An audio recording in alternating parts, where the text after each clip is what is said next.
बिहार में भरत तिवारी का एनकाउंटर एक ऐसी खबर है जिसने पूरे भारत का ध्यान खींचा है। और इस खबर पर मेरे साथ चर्चा करने के लिए मनीष कश्यप मौजूद है। इनका परिचय आप कई तरह से जानते होंगे। एक ऐसे यूट्यूबर जो पत्रकारिता करते थे, जो जनता से जुड़े मुद्दे दिखाते थे तो सत्ता की चूलें हिलती थी। और मनीष कश्यप ने राजनीति में भी बेबाक तरीके से अपना हाथ आजमाया, कहीं जले तो कहीं फिर से वो नए जोश के साथ खड़े हुए। सबसे पहले मुझे ये बताइए कि भरत तिवारी एनकाउंटर को मनीष कश्यप कैसे देखते हैं? एनकाउंटर सरासर गलत है। इस प्रकार का एनकाउंटर को कोई जस्टिफाई नहीं कर सकता है। भारतीय जनता पार्टी के बहुत सारे नेता ने इस पे सवाल उठाया है, जदयू के बहुत सारे नेता ने इस पे सवाल उठाया है, आरजेडी के बहुत सारे नेता ने, कांग्रेस के बहुत सारे ने, यानी बिहार का जितना भी पॉलिटिकल पार्टी है, हर पार्टी के नेता ने इस पे सवाल उठाया है। सिर्फ और सिर्फ परिवार वाली इकलौती पार्टी, मतलब कि सिर्फ परिवार वाली पार्टी जीतन मांझी ने और उनकी पार्टी ने इस पे कुछ सवाल नहीं उठाया। बाकी सभी लोगों ने एनकाउंटर पे सवाल उठाया। एनकाउंटर गलत है और ये ब्रूटल मर्डर है, कहीं नहीं तो कहीं निर्मम हत्या की गई है। इसे एनकाउंटर कहा ही नहीं जा सकता है। और आप इतिहास उठा के देख लीजिएगा, जब भी इस प्रकार का जघन अपराध किसी ने भी करने का प्रयास किया है उसकी बर्बादी तय है। जिन जिन लोगों ने इस प्रकार का एनकाउंटर किया है, यकीन मानिए तमिलनाडु में जिस प्रकार से सजा हुई थी वैसी सजा बिहार में भी हो सकती है अगर दोषी पाए गए तो। और मुझे लगता है कि इस एनकाउंटर कल्चर को रोकने की जरूरत है। अशोक चौधरी जी ने, बिहार के जदयू के कद्दावर नेता है जनता दल यूनाइटेड के, उन्होंने साफ साफ कहा कि अगर आपको लग रहा था कि पागल है तो पकड़ के 4 डंडा मारते, 10 डंडा मारते, पागल खाने में एडमिट कर देते। और जो पुलिस एक पागल को नहीं पकड़ पाएगी वो शातिर अपराधी को कहां से पकड़ पाएगी? पुलिस कह रही है कि भरत तिवारी पागल है तो पागल को नहीं पकड़ पाई। एक कट्टा लेके जो भरत तिवारी पुलिस के हाथों नहीं लग पाया, कट्टा को फेंकने के बाद भी पुलिस को डर था कि कहीं पुलिस वाले के ऊपर हमला ना कर दे, वो पुलिस बिहार में बलात्कारियों को कहां से पकड़ पाएगी? तो कहीं नहीं तो कहीं ये गलत है। एक वर्ग ऐसा है मनीष भाई जो ये कह रहा है कि आप वीडियो के सामने आते हैं, खाकी को बंदूक दिखाते हैं, बेअदबी से बात करते हैं, इसके बाद तो ये होना ही था।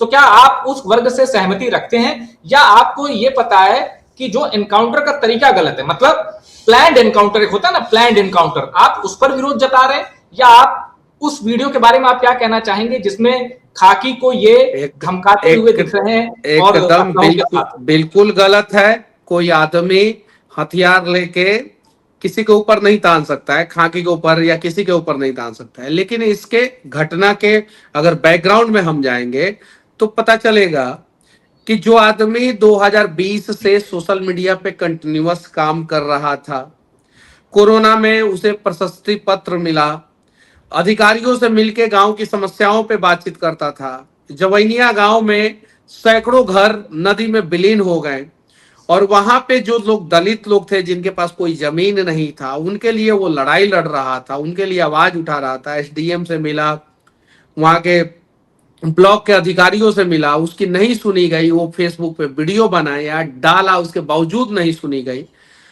बिहार में एक कल्चर है, पत्नी प्रेमिका को पाने के लिए लोग टावर पे चढ़ जा रहे हैं। तो इसे भी लगा क्या कि भाई मैं कुछ अगर ऐसा करूंगा तो शायद सरकार मेरी बातें सुन ले। तो इसको किसी ने सजेशन दिया कि आप हथियार के साथ वीडियो बना दोगे तो आपकी बातें शायद से सरकार सुन ले। तो उसके गले में एक हनुमानी था, बिहार में हनुमानी लोग पहनता है, गले में हनुमान जी का सोना का इतना बड़ा रहता है, पहनता है लोग। उसे बेच के उसने हथियार खरीदा और हथियार खरीद के उसने किसी का नुकसान नहीं पहुंचाया, सिर्फ और सिर्फ हथियार दिखाया और प्रशासन से पूछा कि भाई मेरी मांगे मानी जाएगी कि नहीं मानी जाएगी, मेरी ये मांगे है। प्रशासन को अगर लगता कि भाई इसकी मांगे गलत है, उसी समय एनकाउंटर कर देता, ठोक देता। क्या गलत उसने बोला कि भाई नेता झूठा वादा ना करे और अगर आप मेरी बातों को मान लेते हैं तो मैं हथियार रख देता हूं, फेंक देता हूं, हथियार दे देता हूं।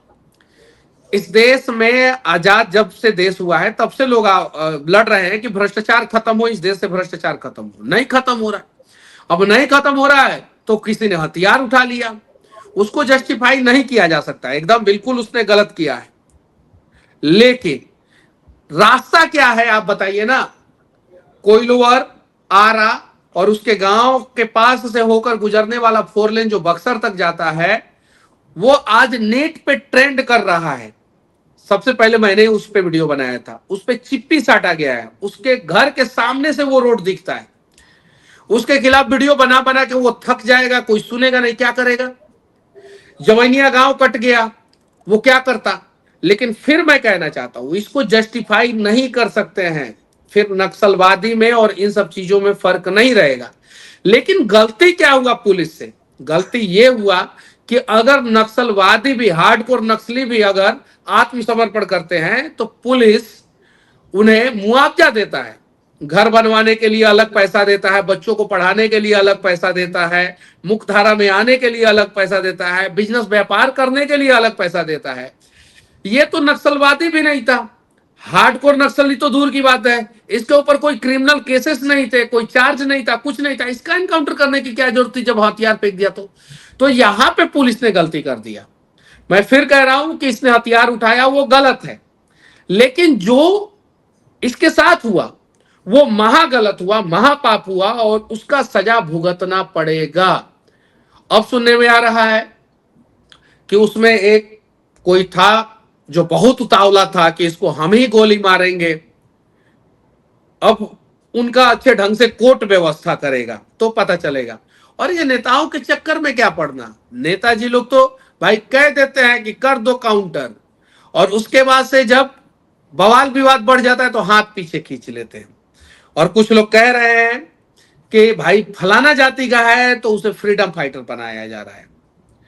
ऐसा कुछ नहीं है। जो भी अच्छा काम करेगा, समाज के लिए आवाज उठाएगा, उसे लोग फ्रीडम फाइटर बना देते हैं, उसके पीछे लोग चलना शुरू कर देते हैं। और इसने किया तो लोग पीछे चल रहे हैं। ये तो दलित के लिए लड़ रहा था, पिछड़ा समाज के लोगों के लिए लड़ रहा था, अति पिछड़ा समाज के लिए लोगों के लिए लड़। इसकी लड़ाई किसी ब्राह्मण के लिए नहीं थी, इसकी लड़ाई किसी दूसरे समाज के लोगों के लिए नहीं थी, इसकी लड़ाई पिछड़ा, अति पिछड़ा और दलित समाज के लोगों के लिए थी। अब कुछ लोग कह रहे हैं कि भाई ये गाली देता था सिर्फ और सिर्फ पर्टिकुलर समाज के नेता को। अरे जो सीएम रहता था उससे वो सवाल पूछता था, जो भी सीएम था उससे वो सवाल पूछता था। अब मुख्यमंत्री से सवाल पूछना तो गुनाह नहीं है, तो उसने पूछा। एसडीएम से सवाल पूछना तो गुनाह नहीं है, उसने पूछा। बीडीओ सीओ से सवाल पूछना तो गुनाह नहीं है, उसने पूछा। और उसका एनकाउंटर हुआ जो गलत है। अच्छा, मुझे ये बताइएगा कि ये जो भरत तिवारी का एनकाउंटर हो, उसके बाद जातियों से परे लोग समर्थन में कैसे आ गए? मतलब मैं उत्तर प्रदेश से ताल्लुक रखता हूं, आप बिहार से। दुर्भाग्य से दोनों ही राज्यों में, दोनों ही स्टेट में अभी भी थोड़ा फॉरवर्ड वर्सेस बैकवर्ड दिख जाता है। उसके लिए किसी नेता को कूदने की जरूरत नहीं है। मैं आपसे ये जानना चाहता हूं कि आपने भी अनुभव किया क्या? क्योंकि मैं तो जितना पढ़ता हूं, आप तो वहां रहे हैं लगातार एक्टिव। देखिए, जातियों से परे लोग समर्थन में आ गए भरत तिवारी के। अब सुनिए, अब जाति के हिसाब से फॉरवर्ड बैकवर्ड नहीं है, अब पैसे के हिसाब से लोग फॉरवर्ड बैकवर्ड है। बिहार का कोई ब्राह्मण व्यक्ति अगर गरीब है तो उसकी औकात नहीं है कि मुकेश अंबानी के बेटे की शादी में चले जाए, मुकेश अंबानी के थाली में हाथ लगा के खाना खा ले, उसकी औकात नहीं है। लेकिन अगर बिहार का कोई दलित नेता है, बड़ा नेता है, तो उसको इनविटेशन आ जाता है मुकेश अंबानी के यहां से। कोई पिछड़ा समाज का है, नेता है, बड़ा नेता है, उसको इनविटेशन आ जाता है मुकेश अंबानी के यहां से। अब वो दूर जाने की जरूरत नहीं है। बिहार में ही, बिहार का जो सबसे अमीर 100 आदमी है, अलग अलग जाति के हैं, सबसे पावरफुल जो 100 नेता हैं अलग अलग जाति के हैं, उनके घर में कोई ब्राह्मण समाज का गरीब आदमी हो तो जाके नहीं रह सकता है, नहीं खा सकता है। या कोई दलित समाज का गरीब आदमी हो, जाके नहीं रह सकता, नहीं खा सकता है। यानी कहने का मतलब यह है कि अब बैकवर्ड फॉरवर्ड पावर से और पैसा से होता है, जाति से नहीं होता है। पहले बैकवर्ड फॉरवर्ड जाति से हुआ करता था, जिसे हमने नहीं देखा, हमने नहीं देखा उस चीज को। लेकिन कुछ लोग कहते हैं होता था। जब होता था तो बिहार में चंद्रगुप्त मौर्य महान शासक कैसे बन गए? कैसे बन गए चंद्रगुप्त मौर्य? डोम राजा कैसे बन गए? आप बताइए। अलग अलग जातियों के राजा कैसे बने, इसका बड़ा इतिहास है। कभी इस पे डिबेट होगा तो इस पे पूरा डिटेल्स के साथ चर्चा किया जाएगा। भारत में जाति शब्द था ही नहीं, कास्ट सिस्टम था ही नहीं, वर्ण व्यवस्था था, वर्ण व्यवस्था था, कास्ट नहीं था। भारत के किसी भी धर्म ग्रंथ में जाति शब्द का जिक्र नहीं होता है। ये ठीक है, जाति मैं समझ शब्द गया। का और जिक्र ये आपने बिल्कुल सही कहा कि से जाति की बात जाएंगे तो विस्तार से किसी और दिन डिबेट, एकदम सही कहा, ये अलग व्यापक विषय है। अब मैं आखिरी दो व्यापक सवाल विषय को है। आपने बड़े अच्छे से समझाया, जो शुरू में आपने बताया भरत तिवारी के व्यक्तित्व को। अब मेरा आखिरी दो सवाल, फिर मैं आप इस चर्चा को विराम दूंगा। भरत तिवारी के एनकाउंटर के पीछे या भरत तिवारी के समर्थन में जो लोग अभी हैं, वो किस हद तक बिहार के मुख्यमंत्री को दोषी मानते हैं या बिहार के मुख्यमंत्री की भूमिका को सही नहीं मानते हैं? इस विषय में अगर आप कुछ कह पाए तो। देखिए, इसके लिए अगर देखा जाए प्रॉपर तरीके से, अगर सबसे ज्यादा कोई दोषी है तो शाहाबाद क्षेत्र का प्रशासन, खासकर भोजपुर का प्रशासन। गलत इंफॉर्मेशन जब ऊपर जाता है तो ऊपर से गलत आदेश आता है। गलत इंफॉर्मेशन यहां से दिया गया और उसके बाद से ऊपर से आदेश आया होगा। क्योंकि ऊपर से आदेश के बिना एनकाउंटर करने का औकात बिहार में किसी भी पुलिस वाले को नहीं है। अब ऊपर से आदेश सीएम लेवल से आता है या एक बड़े अधिकारी है वहां से आता है, लेकिन ऊपर से आदेश आता है। ऊपर से आदेश के बिना किसी का एनकाउंटर नहीं होता है।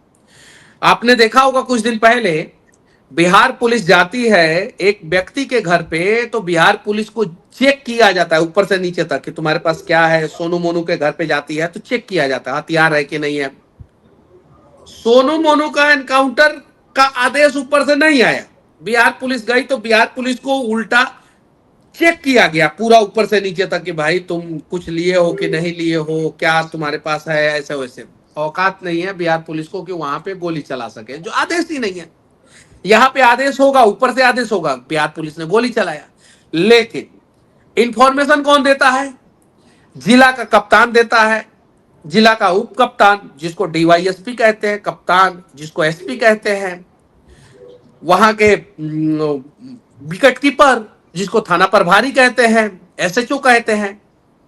इन्हीं लोगों में से किसी ने गलत इंफॉर्मेशन को ऊपर तक पहुंचाया है, जिसके वजह से ये एनकाउंटर हुआ है। और इस हत्या का पाप तो लगेगा, यकीन मानिए। तो और किसको इसमें लगेगा? बड़े बड़े लोग नप जाएंगे, यकीन मानिए। पाप और किसको ये लगेगा? एनकाउंटर एसएचओ इतिहास लेवल के तक तो पाप नहीं लगेगा। क्या पाप किसको लगेगा? एसएचओ लेवल तक लगेगा पाप?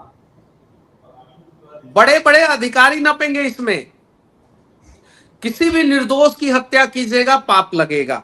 आज लगे, कल लगे, 10 साल बाद लगे, 20 साल बाद लगे, लगना ही लगना है। और भरत तिवारी निर्दोष था। उसकी गलती बस इतनी थी कि वो गरीब लोगों के लिए आवाज उठाता था और गलत तरीके से आवाज उठा दिया, हथियार ले लिया, इतना ही गलती था। उसके पैर में एक गोली मार देते, हालांकि उसके पैर में भी गोली नहीं मारनी चाहिए थी, लेकिन पैर में गोली मार देते, बस बात खत्म हो जाता। और जो पुलिस प्रशासन एक मेंटल, जो पुलिस कह रहा है कि मानसिक विक्षुब्ध था, एक मेंटल को मतलब कि अपने अंडर में नहीं कर सकता है, वो बिहार को कैसे चलाएगा? तो ये सोचने की जरूरत है। और इस एनकाउंटर पे गहन जांच होगा, कोर्ट निर्णय लेगा। हाई कोर्ट में भी जा चुका है, सुप्रीम कोर्ट में भी मैटर जा चुका है, कोर्ट तो निर्णय लेगा। और इसमें देखिएगा, ये मील का पत्थर ये एनकाउंटर साबित होगा। न जाने कितने निर्दोषों का जान बचा लेगा ये एनकाउंटर। बड़ी बात है, मील का पत्थर। अब आखिरी सवाल, आपने उनके परिवार से मुलाकात की है, बड़ी तगड़ी सॉलिड रिपोर्टिंग की आपने इस विषय पे, भरत तिवारी एनकाउंटर पे। परिवार की क्या मांगे हैं? उनकी मां ने आपसे क्या कहा है? मतलब या तो इसका कोई मोड़ नहीं है। परिवार की मांग है कि जो दोषी हैं उन्हें सजा हो, सिर्फ सस्पेंड नहीं। चूंकि सस्पेंड होने के बाद 3 महीने बाद फिर उन लोगों को नौकरी मिल जाता है, 6 महीने बाद मिल जाता है। सस्पेंशन के दौरान आधी सैलरी मिलती है और जैसे नौकरी बहाल होता है पूरी सैलरी मिलने शुरू कर देती है। सस्पेंड अगर कोई होता है तो उसका जांच डिपार्टमेंटल होता है, और डिपार्टमेंटल जांच में कोई भी पुलिस पदाधिकारी एनकाउंटर करने वाले लोगों को सस्पेंड डिसमिस नहीं कर पाएगी, सस्पेंड से डिसमिस नहीं कर पाएगी, बाद में उन्हें बर्खास्त कर ही देगी, सॉरी बाद में उन्हें कंटिन्यू कर ही देगा, उनको सैलरी मिल जाएगा, ब्याज के साथ सैलरी मिल जाएगा, सब कुछ। परिवार वालों का कहना है कि दोषी को सजा मिले और भरत तिवारी के नाम पे एक स्मारक बनाया जाए। ये दो प्रमुख मांग परिवार वाले का है। गांव वाले का मांग है कि सरकारी नौकरी, भरत तिवारी के परिवार को एक सरकारी नौकरी दी जाए और साथ ही साथ 1 करोड़ रुपया का आर्थिक मुआवजा बिहार सरकार की तरफ से दिया जाए। बिहार सरकार की तरफ से इसलिए दिया जाए क्योंकि सरकार को पता रहना चाहिए कि अगली बार से इस प्रकार की लापरवाही होगी तो फिर 1 करोड़ रुपया का मुआवजा और एक सरकारी नौकरी देनी पड़ेगी। अगर सरकार ये दो चीजें नहीं देता है तो सरकार को तो अपनी गलती का एहसास ही नहीं होगा, फिर अगली बार गलती करेगा, फिर हल्ला होगा, फिर सारी चीजें खत्म। तो अगर एनकाउंटर गलत हुआ है तो परिवार को एक सरकारी नौकरी, 1 करोड़ रुपया का आर्थिक सहयोग, ये ग्रामीणों का मांग है। परिवार का मांग है कि एक स्मारक बनाया जाए, प्रॉपर तरीके से स्मारक, और दोषियों को सजा दिया जाए। तो टोटल ये 4 मांग है। ठीक है, एक बस आखिरी सवाल। सोशल मीडिया पे कई लोग भरत तिवारी के चेहरे को चंद्रशेखर आजाद के चेहरे पे फिट, मतलब जैसे एआई इमेजेस होती हैं वो क्रॉप करके या एडिट करके, फोटोशॉप करके वो फिट कर रहे हैं और क्रांतिकारी बता रहे हैं, शहीद क्रांतिकारी बता रहे हैं। आपका क्या कहना है इस पे? चंद्रशेखर आजाद को भी अंग्रेजों ने चारों तरफ से घेर कर गलत तरीके से एनकाउंटर किया था। चंद्रशेखर आजाद को भी एनकाउंटर क्या किया था? भरत तिवारी को भी गलत तरीके से एनकाउंटर किया गया। इतिहास के पन्नों में बताया गया कि चंद्रशेखर आजाद ने खुद गोली मार लिया। सच्चाई कुछ और भी हो सकती है। चंद्रशेखर आजाद का सम्मान है और जीवन भर सम्मान रहेगा, लेकिन चंद्रशेखर आजाद को भी कायरों ने गलत तरीके से घेर के मारा था या चंद्रशेखर आजाद ने अपने आप को गोली मार लिया? और यहां पे भी गलत तरीके से घेर के मारा गया है। लोग अभिमन्यु से तुलना कर रहे हैं, चंद्रशेखर आजाद से तुलना कर रहे हैं, भगत सिंह से तुलना कर रहे हैं। अब मैं बताता हूं, अभिमन्यु से इसलिए कि चक्रव्यूह रचा गया एक नाबालिग बच्चे के लिए, यहाँ पे एक मेंटल बच्चे के लिए, जैसा कि बिहार पुलिस कह रहा है कि मेंटल था, तो मेंटल बच्चे के लिए चक्रव्यूह रचना पड़ा। चंद्रशेखर आजाद से इसलिए तुलना किया जा रहा है कि चंद्रशेखर आजाद को भी अंग्रेजों ने चारों तरफ से घेर के मारा। और भगत सिंह से इसलिए तुलना किया जा रहा है कि भगत सिंह का एक फोटो और भरत तिवारी का एक फोटो, भगत सिंह का लाहौर जेल का 1927 का फोटो, जिसमें डीएसपी, एक डीएसपी है, सीआईडी के डीएसपी है, पूछताछ कर रहे हैं। भगत सिंह के हाथ में बेड़िया है और भगत सिंह चारपाई पे बैठे हैं और भरत तिवारी चारपाई पे सोए हुए हैं, हाथ में बंदूक है और एक एसएचओ थाना प्रभारी उनसे पूछताछ कर रहे हैं। तो ये तीनों फोटो को, दोनों फोटो को लोग डाल के और तुलना कर रहे हैं। तो भरत तिवारी के साथ तो गलत हुआ और इस गलती को यहीं पे रोकने की जरूरत है। अगर इस गलती को यहाँ पे नहीं रोका जाएगा तो कल किसी की भी बारी आ सकती है और उसके बाद से पुलिस जवाबदेही भी नहीं तय कर पाएगी, सिस्टम और सरकार जवाबदेही भी नहीं तय कर पाएगी। तो जवाबदेही तय करने की जरूरत है, सजा दिलाने की जरूरत है और भरत तिवारी के परिवार को इंसाफ दिलाने की जरूरत है।